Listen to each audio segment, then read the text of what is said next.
Does anyone else feel like 2025 is just going by way too quickly and needs to slow down? Like, I can hardly believe that it's already July. Like, we're over halfway through the year already. That's crazy. I feel like 2025 just started. The year really needs to slow down. It's going by way too quickly. Hello, friends, family, and fellow bookworms. Welcome back. Today, again, I'm going to be ranking every single book that I read in this past month, in June, from best to worst. In addition, at the end of the video, I'll also talk about 3 books that I actually never finished this month, that I got like partway through and then just decided to set them down. And I'll also be talking about a few of the books that I'm currently reading and maybe 1 or 2 of the books that I want to read this month. Starting up with my favorite book from this month was Beowulf by who knows. So I've already read J.R. Tolkien's translation of Beowulf, as you know if you've been around this channel for a while. But I decided I would check out John McNamara's translation. I hope I'm pronouncing that right.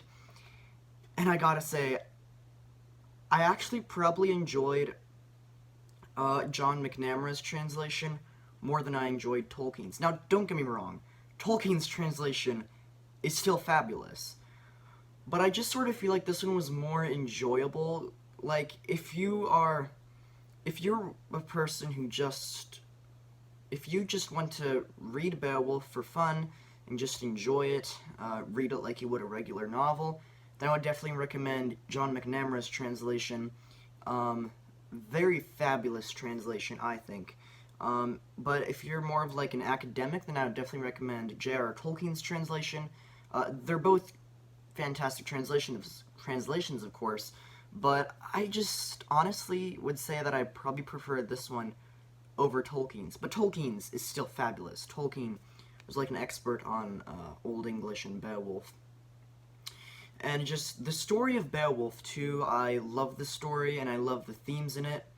And this edition had a fantastic introduction. This is the introduction to this book was this long. So yeah, it was a pretty long introduction that took up almost a quarter of this book, and I read all the introductory notes and prefaces and all that.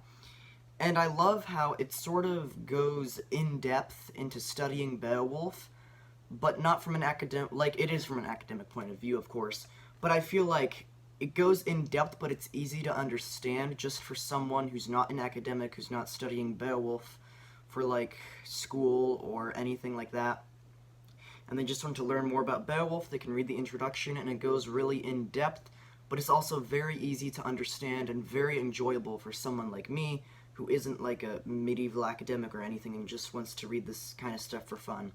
So the introduction was fabulous, story itself absolutely fantastic, I love it, and there was also like some questions at the end of here. Let's see, yeah, so like some questions and comments at the end, and one of the questions is, what point is being made by the fact that even Beowulf, this great hero, has to die? And just there were all these really great questions that got me thinking really deeply about this story and connecting it to other stuff. So I really enjoyed this translation, this edition. Beowulf, such great poetry, beautiful story as well. Highly recommend it. 10 out of 10. The next 2 books on this list are actually 10 out of 10. Well, oh my goodness, next 1, 2, 3, 4. The next 4 books on this list are 10 out of 10, which is good. This next book, I did a full review of it, a full book review of it, so if you're interested in that and you want to hear my full thoughts on it, I'll leave a link to it in the description down below, or you can watch it right up here, or it might actually be on this side of the screen, I'm not sure. So I'm just going to talk about this book in brief because I already talked about it for like, I think, about 10 minutes in my review of it. It is Dracula by Bram Stoker. So going into this book, I knew nothing about it at all, besides that it was about vampires. And I think that really helped with my enjoyment of it. I think it will really help if you, with your enjoyment of this book, if you sort of go into it blind. And so this book is a classic. I think it was published in like 1896 or might have been 1892, I'm not sure. Sometime in the 1890s. And so there were like some accounts of vampires before this book was published, but Bram Stoker really solidified a lot of the modern notions about vampires, and I really, really love this book, much more than I thought it would, and I highly recommend it. 10 out of 10. It just had such great themes of friendship, sacrifice, and just a fantastic story of good versus evil. I was surprised by how much I enjoyed it, and I highly recommend it. 10 out of 10. Now, just want to let you know, this book, I enjoyed this book. I didn't enjoy it. I mean, I enjoyed it, of course. But the reason I enjoyed it was because of the themes in it and just the beautiful and unique writing style. I did not enjoy this book because of the vampires. So in the comments, just don't try to recommend like Stephen King or any other modern horror books to me, because I am not interested in modern horror. I am not interested in horror at all, in the slightest. I just happen to really, really enjoy this book. I'm not interested in horror. I'm not going to be reading any Stephen King or anything, so. But this book is definitely a 10 out of 10. So, you might be surprised that this book is written by my favorite author, and yet it's third on this list. Not because this book was bad or anything, just because I feel like I probably actually enjoyed Dracula and Beowulf more than I enjoyed this book, and I think Tolkien himself would agree with me, at least on Beowulf. Not sure what he thought of Dracula. I'm pretty sure he read it once. I'm not sure what he thought of it, though. But anyway, The Fall of Numenor by J.R.R. Tolkien. So this book, so there are 3 ages in Middle-earth. 3 ages. There's the first age, there's the second age, and then there's the third age. For context, The Hobbit and The Lord of the Rings is at the end of the third age. And so this book is all the events of the second age. And if you want to read about the second age, Tolkien's writings about the second age are very scattered throughout various books, throughout Unfinished Tales, the Silmarillion, the appendices to The Lord of the Rings, and a whole bunch of other books. And so, Brian Sibley, right there, Brian Sibley is a Tolkien scholar, and he took all of Tolkien's writings about the second age of Middle-earth and compiled them into this one volume in chronological order, which is really a great idea. So, like, if you want to read about the second age of Middle-earth, you don't have to go through all these scattered bits, reading like a paragraph of Unfinished Tales and then moving to read 2 paragraphs of the Silmarillion to learn about the second age. You can just read this book, whereas all the stuff about the second age in one convenient volume. Really enjoyed this book. Really, really, really enjoyed it, of course. I love Tolkien, so no surprise there. 10 out of 10. I definitely recommend this to anyone who is a fan of J.R.R. Tolkien at all, and who's read The Lord of the Rings, The Hobbit, The Silmarillion, maybe the Children of Húrin as well. I would definitely recommend reading this book. Fabulous read. Really loved it. Next, I have The Great Divorce by C.S. Lewis.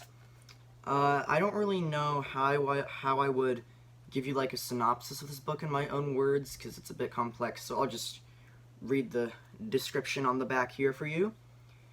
In The Great Divorce, C.S. Lewis again employs his formidable talent for fable and allegory. The writer finds himself in hell, boarding a bus bound for heaven. The amazing opportunity is that anyone who wants to stay in heaven can. This is the starting point for an extraordinary meditation upon good and evil, grace and judgment. Lewis's revolutionary idea is the discovery that the gates of hell are locked from the inside. In Lewis's own words, if we insist on keeping hell, or even earth, we shall not see heaven. If we accept heaven, we shall not be able to retain even the smallest and most intimate souvenirs of hell.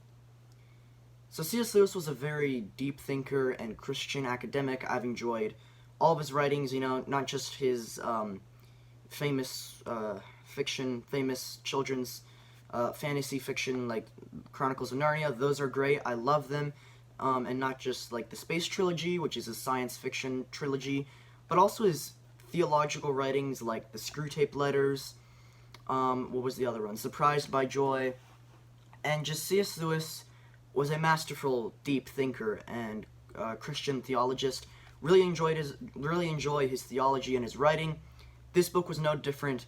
Very fascinating, made me think very deeply, and there were really long sentences I noticed. Like, there were sentences that would last half a page or more, and it could be a bit, like, long-winded at times. You had to really read things over several times and think through them deeply to actually understand what C.S. Lewis was trying to communicate, and some people might not like that, but I loved it. I love that this book makes you actually pause and think deeply and take it slowly through this book. Really loved it. 10 out of 10. Really great. I recommend C.S. Lewis's theology to anyone. Really great theology that probes deep thinking. Highly recommend it. Next, I did want to do a book review of this book, but I unfortunately didn't have the time to do it. But it was a very good book, and it is Five Children and It by E. Nesbitt. So you sort of just, like, look at this book and think, you know, looks pretty interesting. Probably written past 30, 40 years, maybe a bit more. Well, it turns out this book was actually published in 1902, so it's pretty old. The writing style reminds me a lot of, like, how Narnia and The Hobbit is written, very similar writing style. And I do hear that C.S. Lewis was actually inspired by it, so that makes this book even better. So basically in this book we follow 5 children who are on vacation near the sea, and they find a sandmead. They find it, which it is the sandmead. Sandmead is Greek for sand fairy, but this isn't like the type of fairy that's like those tiny humans with the wings. This isn't like a Peter Pan type of fairy. This sand fairy is very furry and fat, and it has eyes on stalks like a snail's. Here, let me show you. If you can see that there, that is the sandmead right there. So this sandmead, the sand fairy, lives in the sand, and he grants wishes to children who come by, 1 wish a day, but the wishes vanish at the end of the day. And this sandmead has been around for a very long time because he's talking about, like, giving King... No, he wasn't a king, was he? I don't think so. He was talking about giving, like, Sennacherib wishes, which, Sennacherib is a historical figure. Sennacherib is a character from the Bible, I believe, so he lived very, very long ago, way back in, like, BCE. So this sandmead has been around for a very long time, and the sandmead is talking, and he's like, children back then used to wish for such sensible things, now they wish for the most ridiculous things. And I was just thinking, you know, nowadays if children were granted a wish each day, they would wish for something even more ridiculous. Like, they would wish to pass some high level in some video game or whatever. Because, seriously, the intelligence level of humankind has gone down significantly in the past 100 years, honestly. If we're being honest with ourselves, we've gotten a lot dumber in the past century. But, anyway, that's kind of a weird tangent. Really enjoyed this book. Really just a fun, whimsical read. Really interesting how each of the children, like, wish for, you know, they wish to be more beautiful than the day, and that ends up getting them in a lot of trouble. And they wish to have wings, that gets them in a lot of trouble. They wish for a ton of money, but that gets them in a lot of trouble because then the policemen think that, like, whoa, that's too much money for children, they must have stolen it from someplace, robbed a bank or something. So really fascinating how in each chapter the author came up with really interesting wishes that the children wanted, and how, like, in the end these wishes ended up getting them in a lot of trouble, and the ending was just so good. Left me feeling very bittersweet in a way. Didn't want this book to end. I wanted to keep on reading it. Didn't want it to end. It was just a fantastic, whimsical read. I highly recommend it to anyone, children or adults. Both children and adults, I feel like, could really enjoy this book. It's written very much like Narnia and The Hobbit is, and C.S. Lewis, again, as I said earlier, was inspired by this book, so that makes it even better. 10 out of 10. Highly recommend it. Really wish I could have done a book review on it, but I unfortunately just didn't have the time, but highly recommend it. Okay, next, I also did a full review. Let's move these over here. So I also did a full review of this next book on here. So if you're interested in hearing my full thoughts on it, check out that video right here. or right here, I'm not sure. So I'm going to talk about it briefly, because again, I did a full review of it. It is Dune by Frank Herbert. So this is a very famous science fiction story, and I went into it knowing nothing, like literally nothing at all about it. All I knew was that J.R.R. Tolkien, my favorite author, hated it, so I kind of went into it thinking like, it could be good, it's a pretty popular classic, but it's probably going to be terrible. And I did definitely enjoy it much more than I thought I would. I will say, I feel like the introduction wasn't that great. It did kind of throw you in very abruptly, and the first 200 or so pages were very confusing for me, didn't know what was going on. But then things started happening. The rest of the story was just fabulous. I enjoyed all of it. Frank Herbert was really very imaginative. You can tell he went to great lengths to put in meticulous detail to this world that he created. And there's the appendices in the back of here that has let me see if I can find it. There's appendices in the back of this book that have all this information on the ecology of this planet in the distant future, the religion of these people, all the emperors and kings that ruled this planet before now. So Frank Herbert was really a very imaginative person. Of course, nothing near on the level of J.R.R. Tolkien, but still a fabulous author, I think. A very imaginative author, very creative author. I did enjoy this book, although the ending was a bit abrupt. I feel like the final conflict happened within the last 10 pages. So I did feel like the ending was kind of abrupt and things got resolved a bit too quickly. This is just book 1 in a 6-book series. I do want to end up reading the rest of the series, although I've heard the later books aren't very good. But I do want to continue on reading with the series. I'll give this one an 8 out of 10. Got me interested in reading the rest of the series. So definitely a good book, but not a fantastic book. Not one of my favorite books of all time. Still a pretty good book, though. 8 out of 10. Okay, and then... Ooh, these books are falling over. I'll just put them on my lap there. Let's see if I can do it like this. So the next 2 books here, I don't actually have the physical copies because I actually listened to the audiobooks. They are 101 Amazing Harry Potter Facts and 101 More Amazing Harry Potter Facts. So these 2 books were really, really very short. The audiobooks, I think, were only about 30 minutes, half an hour each. So they were very short, and they're exactly how they sound. They just have 101 Amazing Harry Potter Facts. They were definitely very good. I learned a lot more about Harry Potter than I did before. A lot of fascinating stuff, both about the books and the films. And so I did learn a lot from it. Very great books. I highly recommend these to anyone that has read Harry Potter, anyone who's interested in learning more about Harry Potter, anyone who's a fan of Harry Potter at all. Definitely recommend these books. My problem with them, though, was that there were some amazing facts that were a bit obvious. I remember there was this one that was literally Voldemort's full actual name is Tom Marvolo Riddle. And, yeah, anyone who's read the second Harry Potter book probably knows that pretty easy, even if they don't have a very great memory. So there were just a couple facts that kind of felt like they were too obvious, pretty much anyone who's read Harry Potter knows those facts, but I did definitely learn a lot from them, and I did definitely enjoy them, so I'll give them a 7 out of 10. Okay, and then final on this list, Shadows of Self by Brandon Sanderson, the 5th book in the Mistborn series. So, I enjoyed the first 3 books in the Mistborn series. I thought they were very good. Excuse me, they weren't the best, but they were very good, very entertaining. I did enjoy them. But then I read the 4th one, and the 4th one just wasn't that great either. So basically Sanderson, with this, the Cosmere, this world that he's created, this universe, it's called the Cosmere.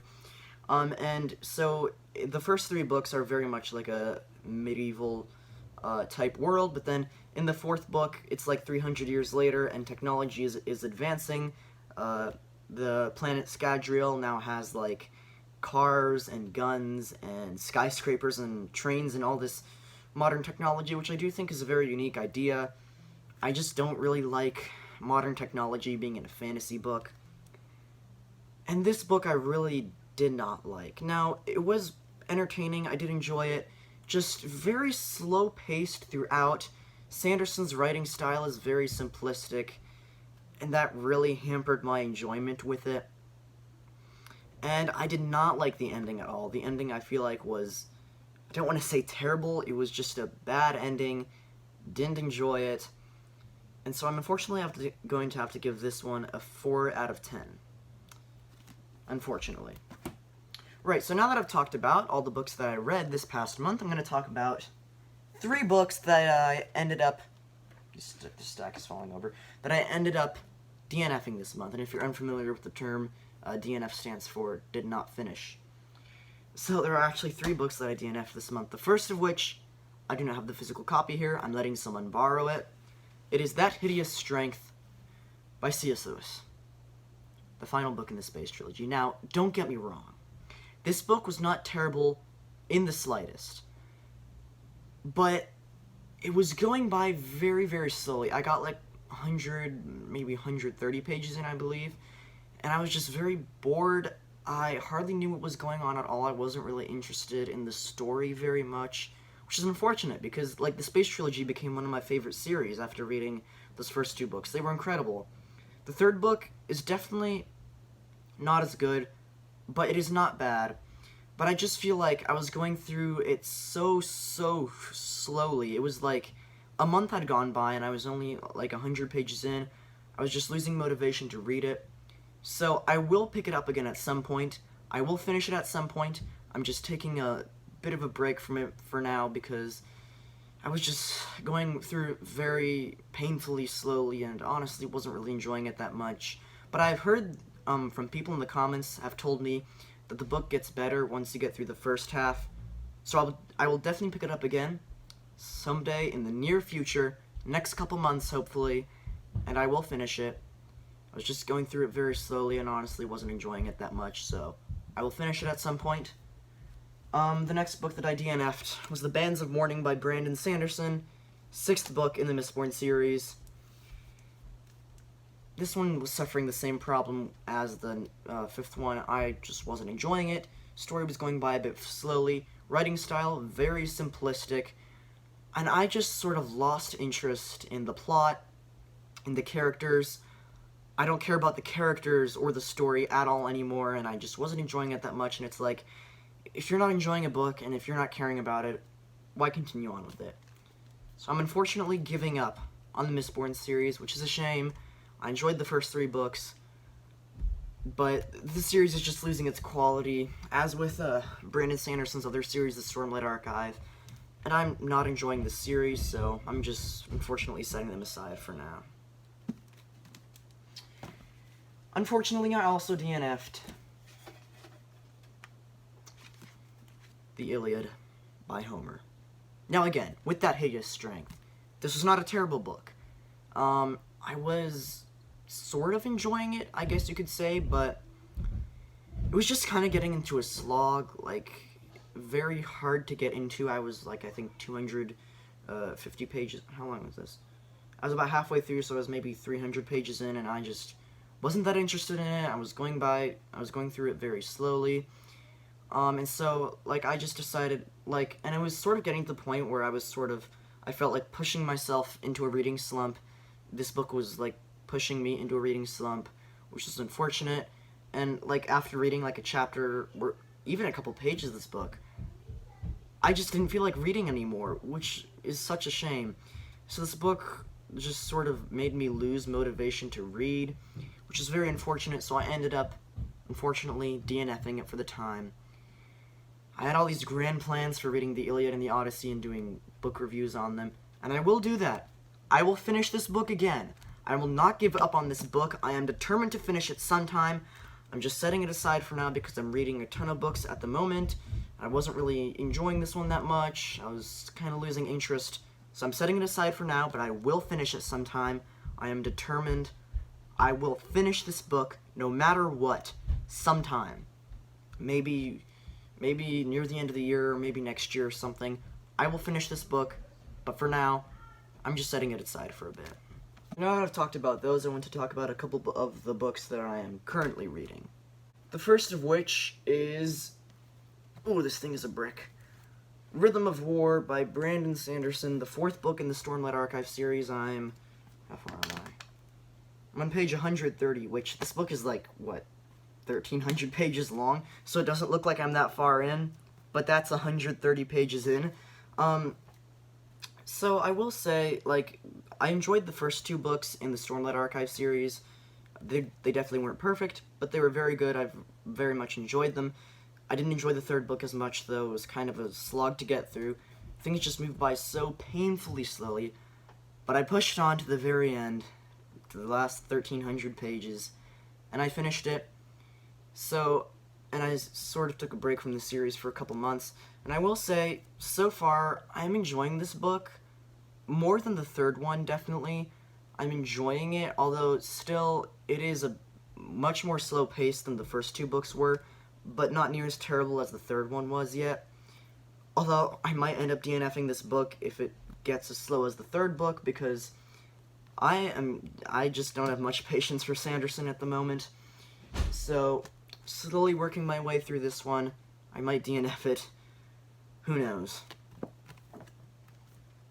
I also just started this book. I'm only on page 17. It is Frankenstein by Mary Shelley. So after I did that review of Dracula, I had a lot of people recommend I read Frankenstein, and Frankenstein is actually one that I've been wanting to read for a very long time, so that's what I'm doing now. Again, I've only read, like, the first chapter and the preface, so, don't really know any of the characters that well, don't really know the story that well yet. So, you know, I don't really have anything to say about it, only just started it. All I know about this book is that it's about, someone, a scientist or a doctor, who tries to bring this corpse back to life. That's all I know about Frankenstein, so I'm going into this without reading the description on the back, without knowing too much about it, and I'm going to see if I enjoy it as much as I enjoyed Dracula. I had someone say to me that it's very good, but not as good as Dracula, so we'll see what I end up thinking about it. Really excited to read this one, actually. I've been wanting to read it for years, so hopefully I'll do a review of this book, too, once I finish it. Ooh, I'm reading a lot of books at the moment. I'm reading, what, 1, 2, 3, 4, 5. I'm reading 5 books simultaneously right now. The next one that I'm reading is Hamlet by William Shakespeare. I'm on page 73. So, a couple of years ago, I remember I tried reading a couple of Shakespeare's plays. I can't remember which ones they were. I think one of them was Romeo and Juliet. So, I tried reading Romeo and Juliet a couple years ago, but that was back when I was, like, much younger, and I just didn't really understand it that well. I just, like, gave up 5 pages in because it was like, I have no idea what's going on, this is very boring.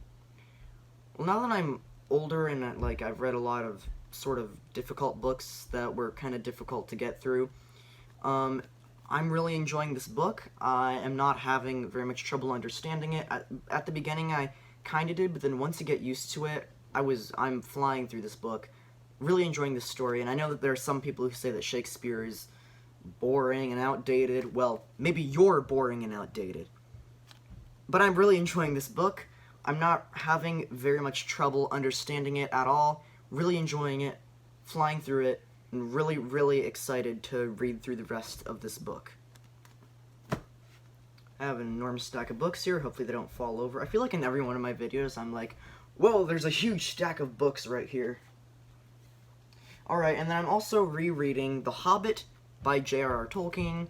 So far I'm only on chapter 7, page 123. Really enjoying my reread of it. Of course, I love Tolkien. This is a reread. I think this is like, well, how many times have I think I've read the book like 4 times, and I've listened to the audiobooks 3 times, so this is the 8th time that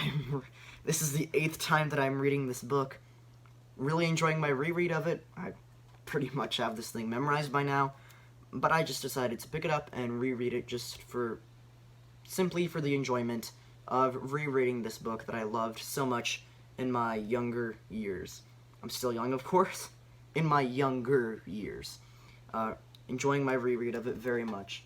Of course, if you haven't read The Hobbit, you've been living at the bottom of a coal pit on the other side of the galaxy your entire life. As I'm fond of saying, if you haven't read The Hobbit, you really need to.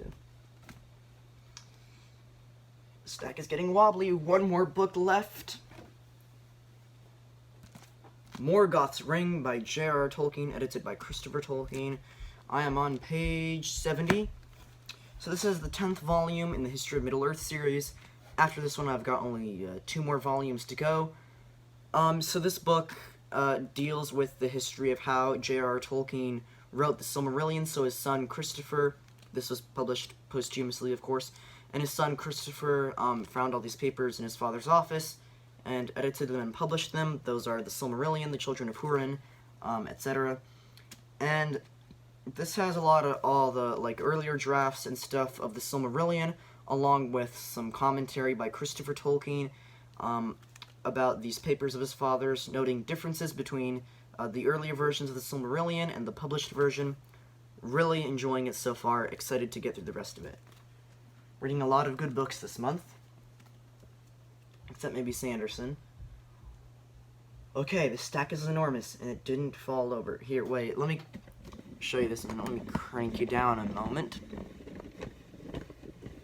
Alright. Look at that huge stack of books right there.